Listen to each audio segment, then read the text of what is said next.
É, quem vai falar?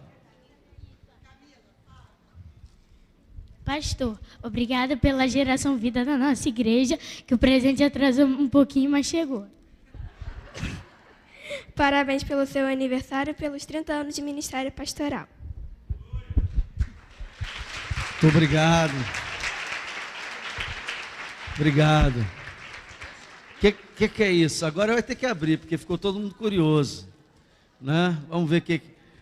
Olha, obrigado a vocês. Deixa eu dar um beijinho nas duas aqui. Nunca vi uma filha parecer tanto com a mãe como essa aqui. Hã? Muito obrigado. Obrigado a vocês todos, tá? Ah, é um puff. Mas aí eu vou sentar com o bumbum na sua cara aqui, como é que fica? É. Olha só que lindo, personalizado, irmãos. É um puff personalizado. Que coisa, que criatividade, gostei, hein? Olha, gostei. O problema é que eu vou ficar com trauma para sentir. Eu só vou deixar de enfeite, porque eu vou olhar, vou sentar, não vou fazer isso não. Tá bom, olha, deixa aqui o pessoal ver depois. Muito obrigado, que presente lindo e criativo. Gostei muito. Chega para cá, Sara. Vocês conhecem essa moça aqui? Essa é a Sara, é a filha. Pastora, eu esqueci. Eu me amarro nela. Pastora, parabéns pro seu aniversário. Presente atrasado. Ah, presente atrasado.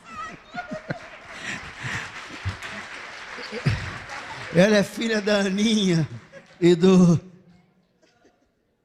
Luciano. Dizem que é uma quadrilha, que ela faz parte aqui da igreja.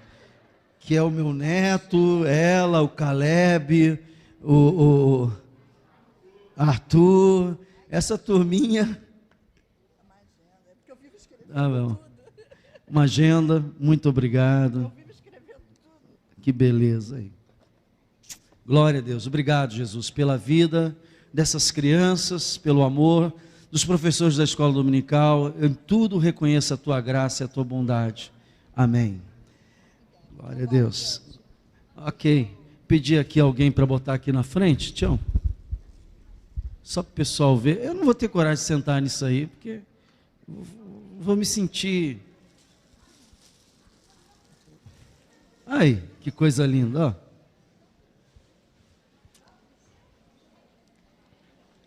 Eu quero, antes de pregar a palavra de Deus nesta manhã, você desculpe, entregar os diplomas.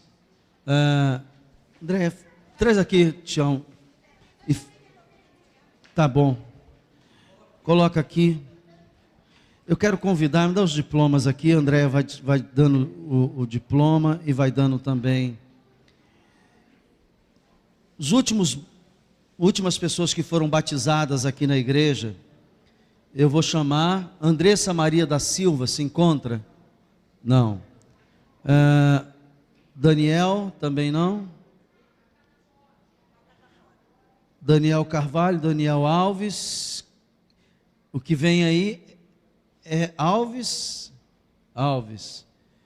Daniel, receba em nome de Jesus esse diploma do seu batismo e um presente nosso para você, tá bem? Que é esse livro aí. Deus abençoe abundantemente.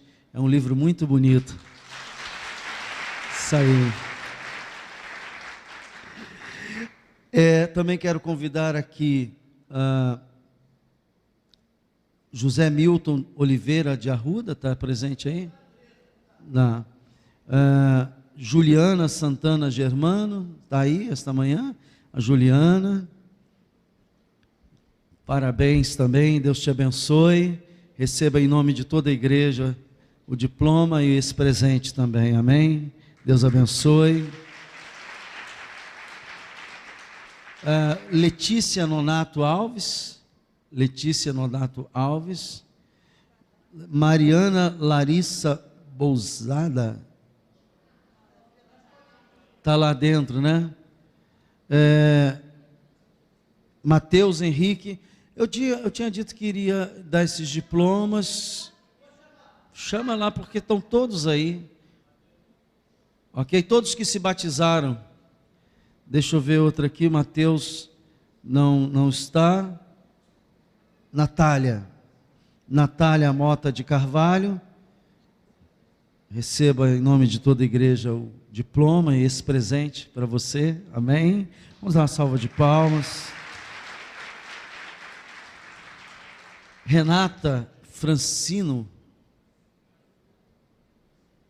É isso mesmo? Ok.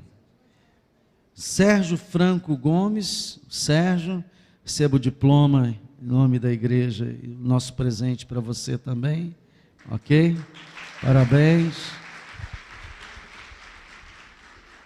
E nós teríamos aí os adolescentes, estão vindo aí, que foi uma vitória muito grande, irmãos.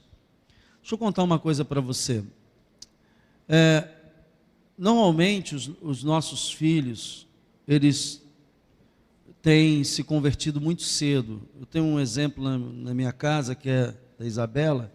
A Isabela aceitou Jesus, tinha 4 ou 5 anos. E a Vitória aceitou Jesus com 8 anos. E foi uma conversão mesmo, uma entrega realmente a Jesus. Não foi um ato infantil. Então, vamos lá. Quero chamar aqui Renata. Não está. Mateus Henrique. Está aí, cadê o Mateus? Não veio? Mariana Larissa. Está vindo ali. Parabéns, em nome de toda a igreja. Também Letícia Nonato Alves, está aí. José Milton Oliveira de Arruda, também não. Daniel Carvalho, também não. Então está faltando o quê? Andressa Maria da Silva, também não. Quem é que foi batizado e que não tem o diploma aqui? Alguém mais? Todos estão aí? Deus abençoe abundantemente, parabéns a todos vocês, amém? Podem, ficou faltando algum adolescente? Alguém? Não, né? Então pode voltar para a sala de aula lá, obrigado aos professores aí. Gente, abra sua Bíblia comigo no livro de Isaías, capítulo 43. Eu vou pedir um favor a você. Preste atenção hoje, porque o que eu estou ministrando aqui hoje é para a cura de uma coisa que eu temo muito, chamado esfriamento espiritual. Dizem, eu não sei, que há mais crentes desviados do que crentes praticantes na igreja hoje. Dizem, eu não posso confirmar essa estatística, mas diz que a igreja dos crentes afastados, desviados, é maior do que a igreja dos que estão praticando.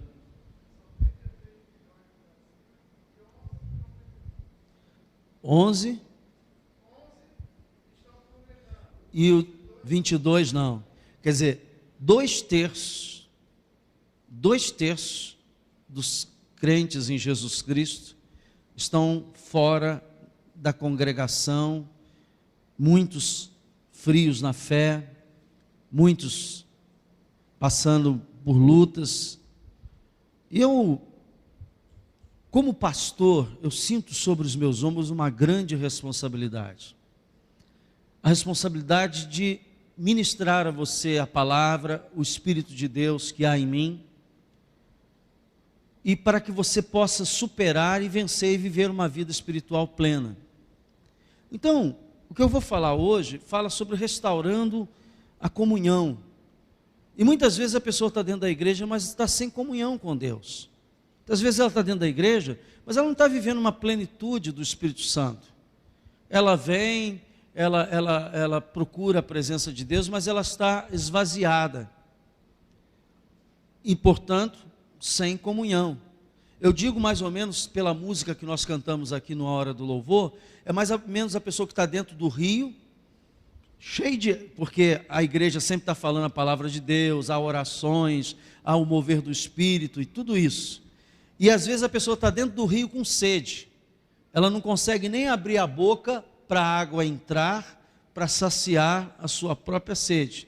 Está no meio do povo de Deus, frequenta a igreja, conhece a linguagem evangélica, sabe o que a Bíblia tem, mas não se renova, não se alimenta, e essa pessoa está com algumas coisas que precisam ser quebradas para que ela possa, não só o rio passar por ela, mas o rio entrar dentro dela, curar, transformar e renovar. Amém? Então essa leitura aqui de Isaías é praticamente uma reclamação de Deus e um chamado de Deus à comunhão. Diz aqui Isaías 43, a partir do versículo 22. Contudo, não me tens invocado, ó Jacó. Você sabe que um dos nomes do povo de Deus é Israel, é Jacó. Então ele está falando com o povo de Deus. Contudo, não me tens invocado, ó povo de Deus, ó Jacó, ó Israel. E de mim o quê? O que ele diz? Te cansaste, ó Israel.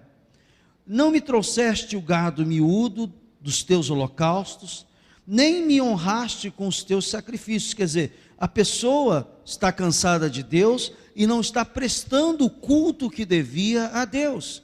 Porque a Bíblia diz que os verdadeiros adoradores adorarão o Pai, o quê? Em espírito e em verdade. Então, dizendo, não trouxeste o gado miúdo dos teus holocaustos, nem me honraste com os teus sacrifícios. Não te dei trabalho com oferta de manjares, nem te cansei com incenso. Então a pessoa está estagnada na sua vida em relação a Deus, na sua oferta, na sua adoração a Deus. Versículo 24. Não me compraste por dinheiro cana aromática.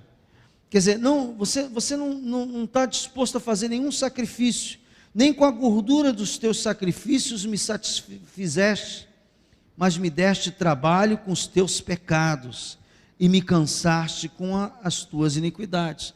Você, além de não trazer oferta, de não fazer o sacrifício, um esforço, porque sacrifício fala de esforço, além de não fazer nada disso, você ainda, ele está dizendo assim, vocês ainda me cansaram com os seus pecados e com a sua iniquidade. E eu mesmo sou o que apago as tuas transgressões por amor de mim, e dos teus pecados não me lembro. Então ele está dizendo assim, olha, eu tenho feito coisas tremendas, eu tenho perdoado os seus pecados, eu tenho tido misericórdia de você, mas ele diz assim, desperta-me a memória, entremos juntos em juízo, apresenta as tuas razões, para que eu possa o quê? Justificar-te. Então Deus percebeu uma inércia espiritual. Essa inércia espiritual fez com que essa pessoa começasse a viver no pecado. E normalmente é assim, irmãos, o processo é o seguinte, eu começo a me afastar da casa de Deus, eu me afasto da comunhão dos irmãos, e muitos dizem assim, mas eu estou com Deus, pastor, eu estou bem, eu não estou vindo à igreja, mas eu estou em comunhão com o Senhor. Tudo bem. Até quando? Porque a comunhão com Deus se renova pela comunhão da igreja, porque a fé vem pelo ouvir e ouvir a palavra de Deus, a palavra revelada, a palavra ungida, daqueles que são usados pelo Espírito Santo para ministrar esta palavra. Então uma pessoa que começa a cortar a sua comunhão com a congregação, com a igreja a qual pertence, ela começa a cortar uma das principais fontes. Ela ainda anda, você já viu o galho de árvore? Quando você corta o galho da árvore, ele fica murcho na hora? Ele seca na hora? Sim ou não? Não. Ele ainda fica verde uns dias, daqui a pouco ele começa a secar. É a mesma coisa a nossa vida espiritual. E isso acontece por quê? Porque a pessoa, ela está achando que aquela alegria, aquela unção, aquela comunhão que ela precisa ter com Deus, depende só da igreja. Não. Depende da pessoa. Depende da pessoa. Porque numa mesma igreja você vai ver, no mesmo público como aqui, tem gente vivendo momentos maravilhosos na presença de Deus e tem gente definhando. Na mesma igreja, no mesmo grupo, ouvindo a mesma palavra. O problema é que há quem ouve a palavra e a pratica. E há quem ouve a palavra e diz, deixa para depois. E não acontece nada. Então, essa pessoa começa a entrar num processo de esfriamento. Então, eu sei que a vida, o tipo de vida que nós temos vivido hoje, é um tipo de vida muito ruim. A qualidade de vida que nós estamos vivendo é a pior possível. Nós vivemos numa cidade estressante, nós temos horários para cumprir, nós temos muito trabalho, é muito desgaste na condução, é muito desgaste em tanto é que a maioria das pessoas chegam no final de semana estão exaustas. E há muitos que não estão aqui esta manhã porque justamente estão tão exaustos que não chegaram para adorar a Deus. E por quê? Porque essas pessoas têm se envolvido de tal maneira com a vida do dia a dia que perdeu a simplicidade da vida. A vida, irmãos, não pode perder a sua simplicidade. Que simplicidade o senhor está falando, pastor? Eu não posso deixar que o ritmo do mundo imponha à minha vida uma loucura tão grande de compromissos e de horários que eu comece a negligenciar a minha intimidade com Deus, de oração, a minha intimidade de leitura bíblica, a minha intimidade de estar no meu jardim secreto com Deus. Porque o local aonde vai surgir força espiritualmente, o local que vai renovar as suas forças, que vai acabar com a sequidão, acabar com o esfriamento espiritual, é o seu momento de intimidade com Deus. É isso que vai ser a fonte. Hoje nós nos submetemos a tantas necessidades criadas pelo consumismo, e a gente começa a cultivar a ideia da Babilônia. Não sei se você sabe, a Babilônia na Bíblia está ligada ao consumo. A Babilônia é o lugar de vender mercadoria, é o lugar onde compra e vende. As pessoas vivem tanto em função de valores materiais que acaba começando a se sentir infeliz por não ter aquilo, ou por faltar aquilo, ou por não ter conquistado aquilo, quando a Bíblia diz que Cristo basta, Jesus Cristo basta. Ele é suficiente para nos dar a fonte de bem-estar. Será que eu posso ouvir amém? Mas a pessoa que começa a se ligar nesse ritmo deste mundo, ela começa a achar que Jesus não é suficiente, que ela precisa de mais. E ora, se vem a igreja e esse mais não acontece, então ela começa a também ficar insatisfeita com a igreja, com o pastor, com o próprio Jesus Cristo, que daqui a pouco, com quem ela não fala, com quem ela não ora, com quem ela não deixa um tempo de comunhão. As exigências de muitos compromissos têm nos levado a uma ciranda perversa, a uma dança perversa. Eu não faço isso porque eu tenho que fazer aquilo, não faço aquilo porque eu tenho que fazer aquilo outro. E aí essa ciranda que começa a envolver as nossas vidas, começa a tirar de nós a principal essência, que é a presença de Deus. Sem mim, nada podeis fazer. Então isso é uma armadilha que não é nova, é uma armadilha que Satanás ele vem fazendo ao longo dos séculos, e roubado a comunhão do cristão, do filho de Deus, com Deus, com o próprio Deus. Ele joga mais. Isso é um sistema. Se você vir aqui em Êxodo, capítulo 5, versículo 17, só vou te dar um exemplo bíblico. Vem comigo aqui. Êxodo capítulo 5, versículo 17. Satanás é personalizado na figura de Faraó. Ele define uma situação para prejudicar o povo de Deus naquela época, que era o povo de Israel. E hoje quem é o povo de Deus? Quem é o povo de Deus? A igreja, amém? Hoje a igreja é o povo de Deus. Então transfira-se para nós aqui o que está dizendo. Então diz assim, Êxodo 5,17. Mas ele respondeu: estais ociosos estáis ociosos, por isso dizeis, vamos o quê? Sacrifiquemos ao Senhor. Por que ele está falando isso? Moisés chegou para Faraó e disse assim, olha, Faraó, Deus mandou que a gente fosse sacrificar no deserto, e você tem que liberar o povo para isso. Aí ele disse, vocês estão com tempo para orar, vocês estão com tempo para buscar o Senhor, vocês estão com tempo para se dedicar a isso. O que ele fez? Ele aumentou a carga horária de trabalho. Ouça, ele aumentou o compromisso. Ele disse, vou dar mais carga horária, vou dar mais compromisso, para que eles não tenham tempo para adorar. É um sistema satânico isso. E, pastor, eu não posso sair do trabalho. É verdade, você não pode sair do trabalho, mas você pode orar e se posicionar para que a situação mude. O trabalho não é o Senhor da sua vida, o Senhor da tua vida é Jesus. Aliás, você trabalha porque Ele te deu o trabalho. Amém? Agora você não pode inverter, irmãos. Ouça que eu vou falar aqui outro exemplo bíblico. Deus, quem é que Deus deu o filho de Abraão a ele? Vocês lembram o nome do filho de Abraão? Como é que se chamava? Quem é que deu Isaac a Abraão? Foi Deus. Deu a Isaac quando ele tinha o quê? Quantos anos? 100 anos. Sua mulher tinha? Então Isaac é um milagre vivo. Amém? Amém? Então ouça bem o que eu vou falar agora. Isaac é um milagre de Deus. Abraão começou a desmamar e cuidar. Dizem que Isaac foi desmamado com 11 anos de idade. Eu não sei que um garoto de 11 anos fica mamando uma mulher. Isso aí para mim é meio complicado, mas a verdade é que era assim. E ele lá, um belo dia, Deus vira para Abraão e diz assim, Abraão, me dá o quê? Quem? Seu único filho. Leva ele para ser sacrificado. Leva ele para ser sacrificado. E o que Abraão fez, irmãos?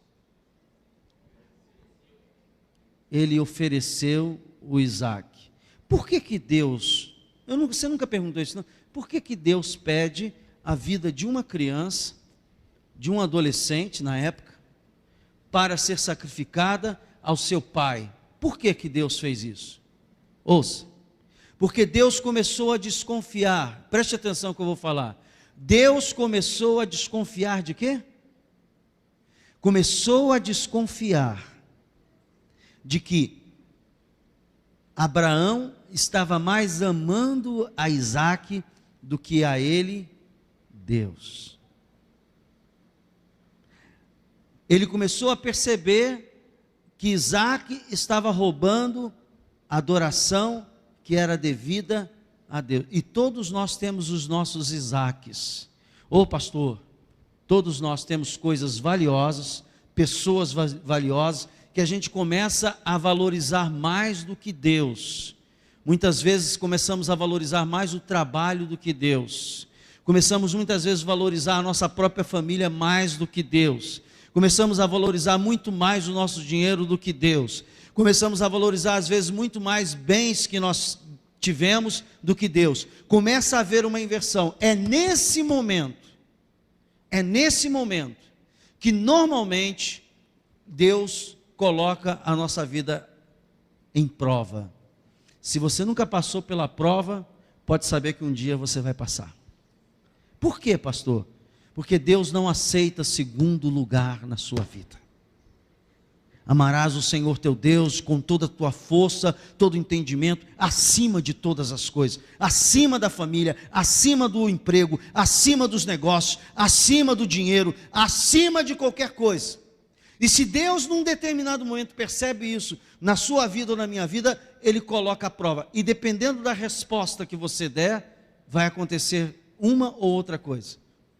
No caso de Abraão, quando ele foi sacrificar o filho, Deus não deixou. Deus não quer roubar a sua família, Deus não quer roubar o seu emprego, Deus não quer você desempregado, Deus não quer você miserável. Ouça bem, Deus não quer nada, mas Ele quer saber se houver a necessidade, e Ele cria essa necessidade aparente, se você tem coragem de sacrificar a sua família, o seu trabalho, sabendo que é dele que provém todas as coisas que você tem. Se você vive é porque Deus quer.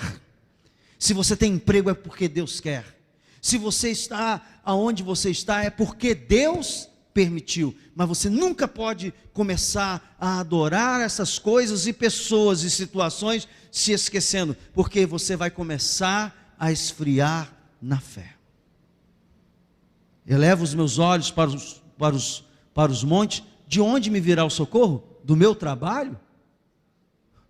Elevo os meus olhos para o monte. De onde me virá o socorro? Da minha família? Elevo os meus olhos para o monte. De onde me virá o socorro? Do meu filho? Eu elevo os meus olhos para o monte. De onde me virá o socorro? Dos bens que eu possuo? Elevo os meus olhos para o monte. De onde me virá o socorro? O meu socorro vem do Senhor. Do Senhor. Por isso, por essa razão, muitas pessoas caem nessa armadilha do diabo de ir aceitando muitos e muitos compromissos em detrimento da sua intimidade com Deus. E daqui a pouco ela começa a se sentir esgotada, ela começa a se sentir fria, ela começa a se sentir sem alegria, porque a nossa força vem do Senhor, o nosso sustento vem do Senhor. Como, pastor? Vem do Senhor como? Na intimidade da oração, na intimidade da meditação da palavra de Deus, na intimidade do tempo que você gasta de adoração ao Senhor. Diga glória a Deus. Tem gente, irmãos, que não consegue nem abrir a boca para orar, e a Bíblia diz que nós temos que confessar com os lábios. É com os lábios que se confessa, não é com o pensamento. Tem gente que quer orar em pensamento. Você só ora em pensamento quando não dá mais. A nossa oração tem que ser conhecida diante de todos os homens. Diga glória a Deus. O nosso testemunho tem que ser conhecido diante dos homens. Não existe crente secreto. Crente ele se posiciona no mundo. Vós sois a luz do mundo, vós sois o sal da terra. A nossa vida é uma vida de posicionamento diante do mundo, para que o mundo enxergue essa luz e esse tempero que vem de Deus. Então, fraco na comunhão com Deus, o cristão se torna mais permissivo. Sabia disso? Ele primeiro vai minando assim, e na medida em que você vai perdendo essa intimidade com Deus, ouça bem o que eu vou falar. Você vai perdendo a intimidade com Deus, você começa a ficar mais permissivo. E aí algumas coisas que você não admitia na sua vida espiritual, você começa a admitir. Algumas condutas que você não admitia, você começa a admitir. Algumas palavras que você não admitia, você começa a admitir. Você começa a admitir algumas coisas que começam, de alguma forma, dar vazão ao pecado. E a Bíblia diz que o pecado nos separa de Deus. Veja aqui no livro de Isaías, você não pensa que pecado é assunto para brincadeira não, porque o pecado mata. O pecado mata. Mata como, pastor? Mata fisicamente, mata moralmente, mata emocionalmente e mata espiritualmente. Olha só, aqui em Isaías 59, vem aqui comigo. Deus faz uma declaração, uma sentença a respeito de pecado, da ação do pecado. A permissividade vai dando vazão ao pecado. Vou deixando isso, eu já não falava certas palavras, aí começa a falar palavrão. Por quê? Porque a minha comunhão com Deus está fraca, então eu começo a ouvir muito palavrão onde eu trabalho, eu começo a ouvir muito palavrão onde eu convivo, e aí eu tenho mais tempo ouvindo palavrão do que meditando na palavra. O nosso cérebro começa a pensar naquelas coisas, porque você é o que você come. Será que posso ouvir um amém? Você é o que você come. Fisicamente você é o que você come, e espiritualmente você é o que você deixa entrar. Ok? Porque isso vai criar um processo e de repente entra, e se você não tiver em comunhão com Deus, o que entra acaba saindo, e a Bíblia diz que o que contamina o homem é o que sai da boca. Então, diz assim Isaías 59, versículo 1 e 2: eis que a mão do Senhor não está encolhida. Deus não quer ver você miserável, triste, Ele não quer deixar de responder as suas orações. Eis que a mão do Senhor não está encolhida. Está encolhida não, Deus Deus tem para dar e para dar em abundância, amém? Eis que a mão do Senhor não está encolhida. Eu quero dizer isso para você aqui que está perguntando, por que não está acontecendo? A mão de Deus não está encolhida não, meu irmão. Tanto não está que tem gente recebendo aqui e fora daqui, diga glória a Deus. E a Bíblia diz que Deus não faz acepção de pessoa. A mão de Deus não está encolhida, para que não possa salvar, nem surdo o seu ouvido para não poder. Ele tem ouvido o seu clamor, talvez o seu desespero, a sua petição. Mas ouça, mas as vossas iniquidades fazem separação entre vós e o vosso Deus, e os vossos pecados encobrem o seu rosto de vós, para que vós, o quê? O pecado torna a pessoa surda. Eu vou falar uma coisa para você aqui, irmãos, 30 anos de ministério, algumas coisas eu aprendi. Sabe que quando um crente está vivendo no pecado, o pastor fala, ele não ouve nada. Entra aqui, sai aqui. Eu faço gabinete durante esses 30 anos, chega a pessoa lá e diz assim, pastor, o que é isso, aquilo outro. Eu digo, olha, isso está assim, a Bíblia diz assim, você faça assim. Mas se a pessoa já estiver envolvida e dominada pelo pecado, o teu conselho entra aqui e sai aqui, porque uma das coisas que o pecado faz é tornar a pessoa surda às verdades espirituais. E você quer ver um pecado que torna a pessoa surdinha? Orgulho e vaidade. Toda pessoa orgulhosa que está envolvida por esse pecado, ela não ouve um tostão do que você fala, porque ela já está completa. É assim que eu penso, é assim que é assim, e você malha em ferro frio. Pessoa vaidosa também, não, porque eu tenho que ser tratado assim, eu tenho que ser tratado assado. Você tem que ser tratado pelo Espírito Santo, meu irmão. E deste púlpito aqui você será tratado pelo Espírito Santo, porque eu não sou pastor que vivo para o ministério para ganhar salário. Eu estou aqui por um chamado divino, sou profeta de Deus, e enquanto você estiver aqui, você vai ouvir coisas maravilhosas, você vai dizer, pastor, o senhor é maravilhoso, e tem dia que você vai ficar com vontade de arrancar o meu pescoço. Tudo bem, o importante é que você ouça a palavra de Deus e tenha coragem para praticar, porque eu sei que isso vai sarar a sua vida. Eu não tenho preocupação, graças a Deus nós não somos uma igreja presbiteriana ou uma igreja batista que o pastor é eleito.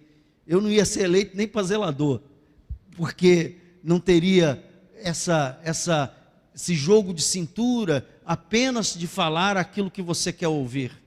Esqueça disso.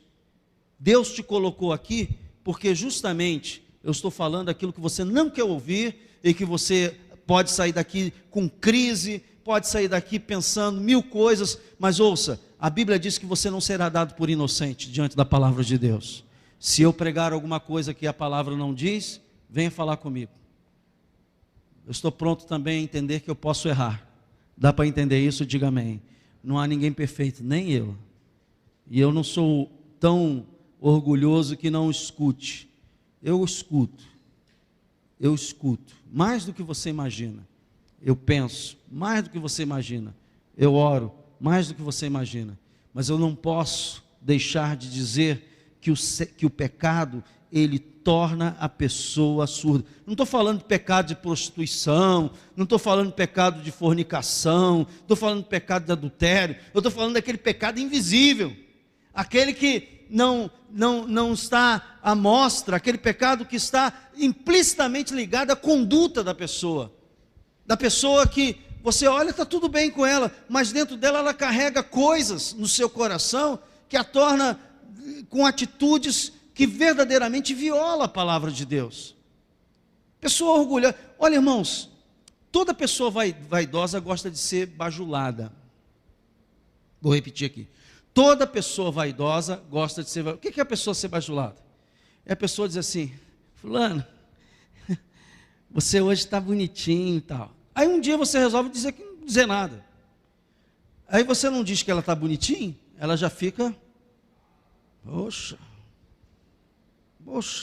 não me valoriza, não dá a importância que eu devo ter, não, poxa, afinal de contas, isso é vaidade, porque a Bíblia diz que tudo que você faz para o Senhor. Você não está fazendo para mim, você não está fazendo para o irmão, você está fazendo para Jesus. Diga a glória de Deus. E se alguma coisa você receber, será dele. Agora, se vier algum reconhecimento humano, ouça, vem de lambuja. Aí você diz, puxa, irmãos, eu nunca espero, eu não fico preocupado com essas coisas. A minha preocupação é que você não se perca, que o Espírito Santo seja o residente fixo na sua vida, que você viva uma vida plena com Deus, porque esta é minha tarefa aqui. Se você reconhecer ou não, se você valorizar ou não, eu aprendi uma coisa no início do meu ministério.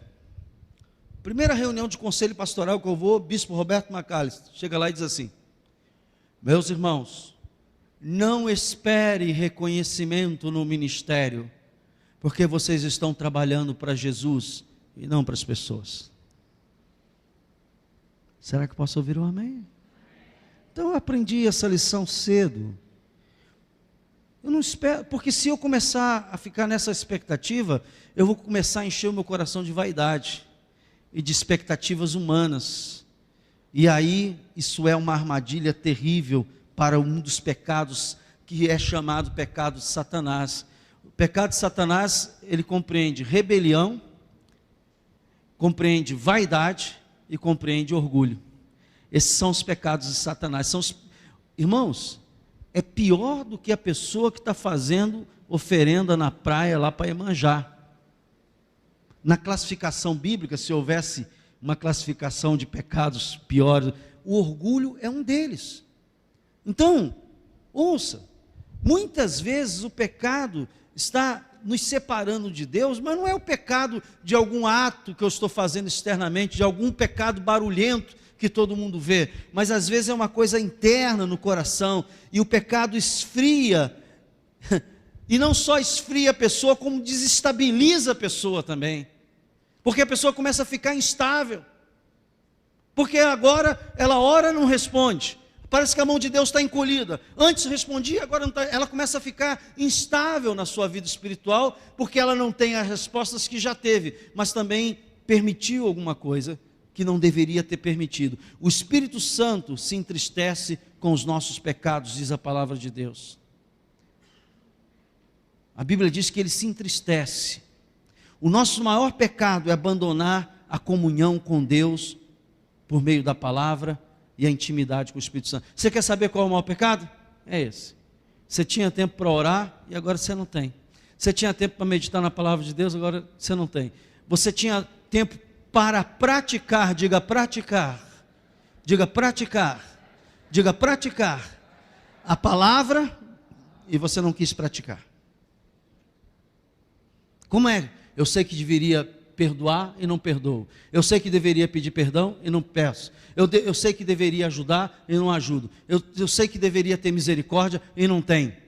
Isso é, eu sei o que deveria fazer, mas não faço. E quando eu não faço aquilo que deveria fazer, que Deus já colocou no meu coração, que já revelou, eu começo a entrar num processo de pecado chamado desobediência. Espírito Santo se entristece com os nossos pecados. E eu vou dizer uma coisa para você: quando o Espírito Santo se entristece, levantar as mãos para adorar é 1 tonelada. Enquanto uns estão saltando, pulando, o outro sente. Como é que eu quebro isso, pastor? A Bíblia diz: confessai os vossos pecados e sedes perdoados. Você tem que confessar isso para Deus e pedir perdão a Ele, se o seu pecado é em relação a isso. Se é em relação ao próximo, confessar ao próximo e pedir perdão, porque o perdão é o único remédio para a restauração. Diga isso comigo: perdão dado, perdão pedido, é o único caminho para a restauração. Todas as vezes que começamos a negligenciar regras básicas da nossa vida espiritual, abrimos caminho para o esfriamento espiritual. E aí esse esfriamento espiritual vem nas seguintes formas, preste bem atenção: cansaço, vazio, medo, angústia, falta de alegria. Esse esfriamento espiritual começa a se apresentar com vários sintomas. A reversão disso, só para você sair daqui com a palavra. A reversão dessa mudança de esfriamento, a reversão desse quadro de cansaço espiritual, de esgotamento espiritual, vem por um processo que a Bíblia deixa bem claro. É isso que eu queria que você saísse daqui hoje. Mateus 6,33. Este é o processo.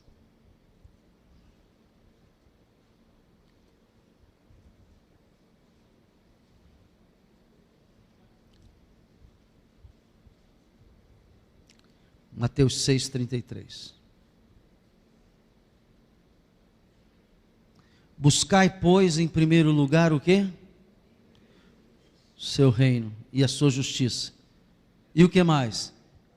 Todas estas coisas. Que coisa? Ele tinha nomeado aqui anteriormente. Se você ler do versículo 25 em diante, você vai ver ali que ele fala de não andar ansioso, preocupado. O que é que vou comer, o que é que eu vou beber, como é que vai se resolver, como é que vai ser a vida do meu filho, como é que vai ser a vida da minha mulher, como é que vai ser meu trabalho, como é que eu vou fazer aquilo outro. Ele disse, olha, busque o reino em primeiro lugar e essas outras coisas que você precisa serão acrescentadas.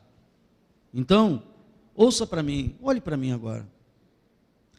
Quando a Bíblia diz assim, buscai o reino de Deus e a sua justiça, eu quero falar rapidamente duas coisas sobre o reino de Deus e justiça.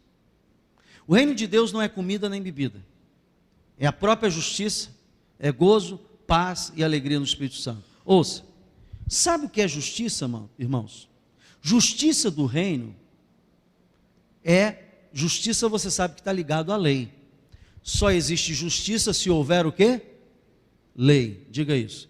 Só existe justiça se houver lei. E o reino de Deus tem algumas leis. Onde é que estão essas leis? Não é as leis de Moisés que eu estou falando. Eu estou falando das leis de conduta que Jesus disse. Jesus sempre dizia, o reino de Deus é igual a isso. Faça assim porque o reino de Deus é assado. A Bíblia diz que quando você começa a praticar os princípios, diga isso, praticar os princípios. Diga, praticar os princípios. Mais uma vez, praticar os princípios.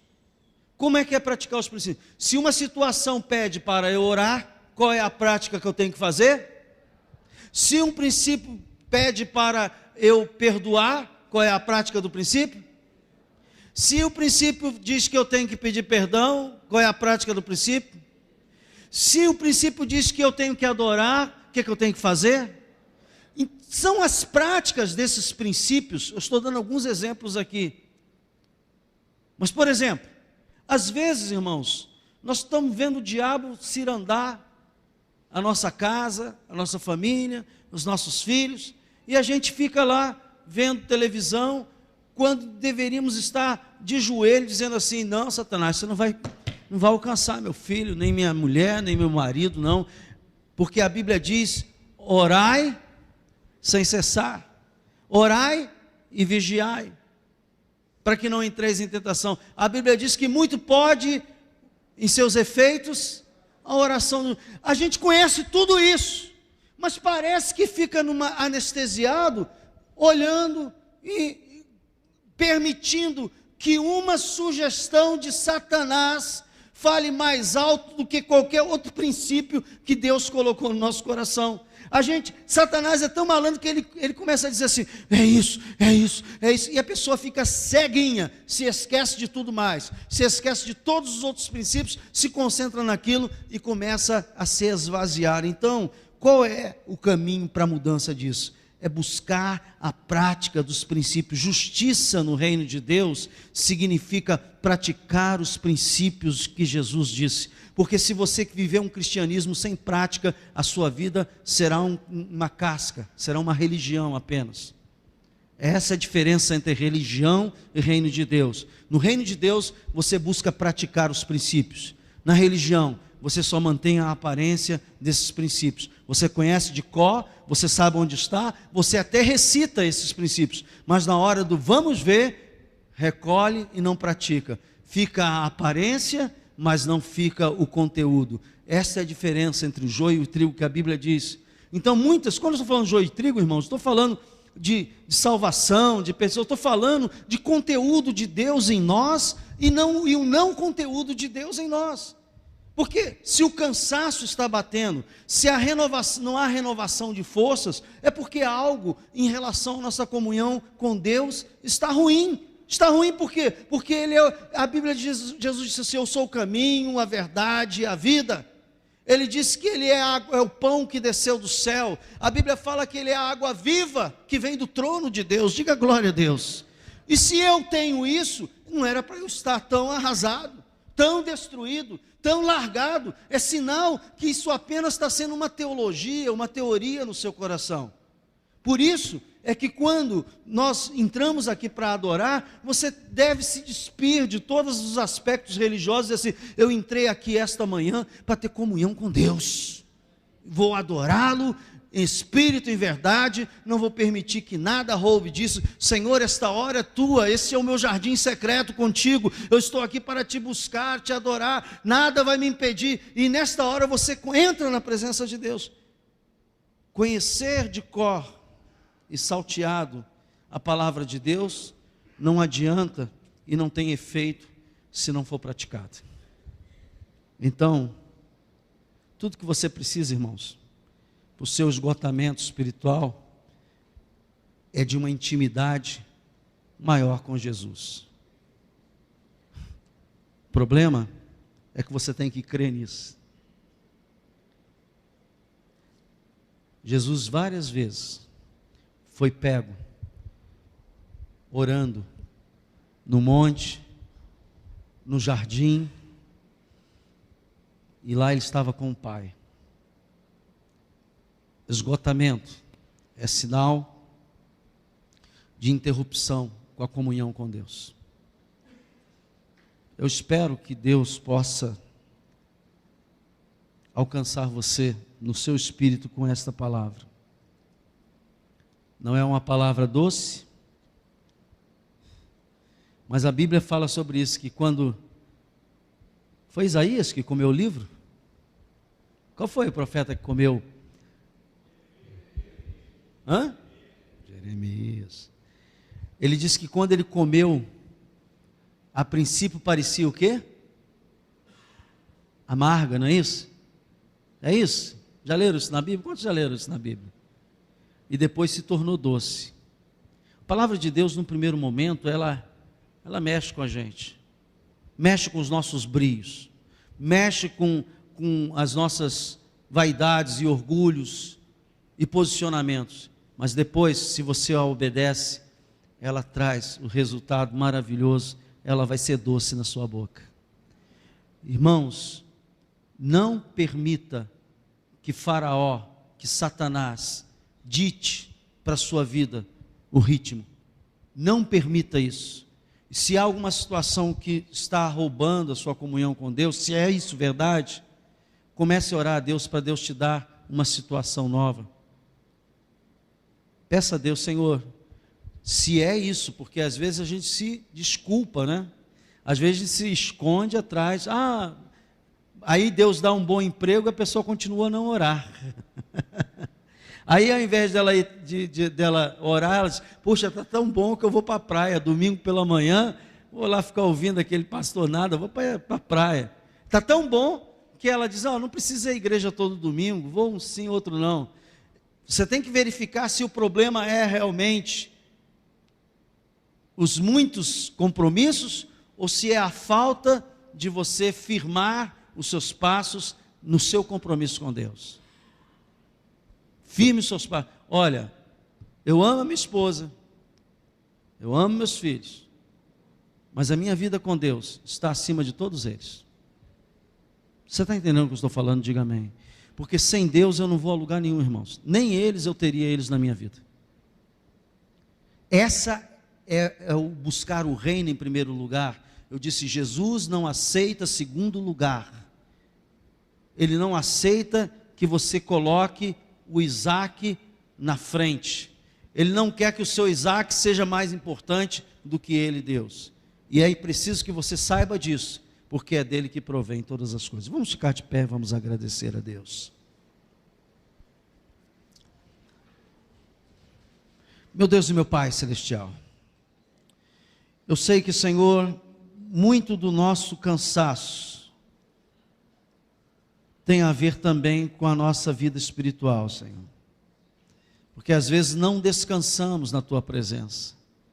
Às vezes ficamos tão preocupados e tão angustiados que nos esquecemos que quem és Tu, Senhor? Quem é o nosso Deus? É o El Shaddai, o Deus Todo-Poderoso, que pode resolver qualquer problema. Diga glória a Deus. Pai, não permita que a agitação, os compromissos, tome o lugar da Tua presença. Não permita, Senhor, que os nossos pecados permaneçam e a gente comece a ficar separado de Ti, Senhor. Deus, não permita isto, mas guarda a nossa vida na Tua presença, para que nós possamos ter prazer nela, prazer de Te adorar, de Te louvar, de declarar. Senhor, liberta do orgulho, da vaidade, liberta, Senhor, das ambições desmedidas, liberta, Senhor, a nossa carne, ela luta contra o nosso espírito, a nossa carne, ela nunca se converte, Senhor. Não permita que nós estejamos uma vida guiada pela carne, pelos nossos conceitos, pelos nossos prazeres, mas que nós sejamos guiados pelo Teu Espírito Santo, pela Tua palavra. Em nome de Jesus, eu Te louvo e Te agradeço, Senhor, e que todo o povo de Deus diga: Deus abençoe, irmãos, vamos em paz, um bom almoço e até logo mais às 19 horas.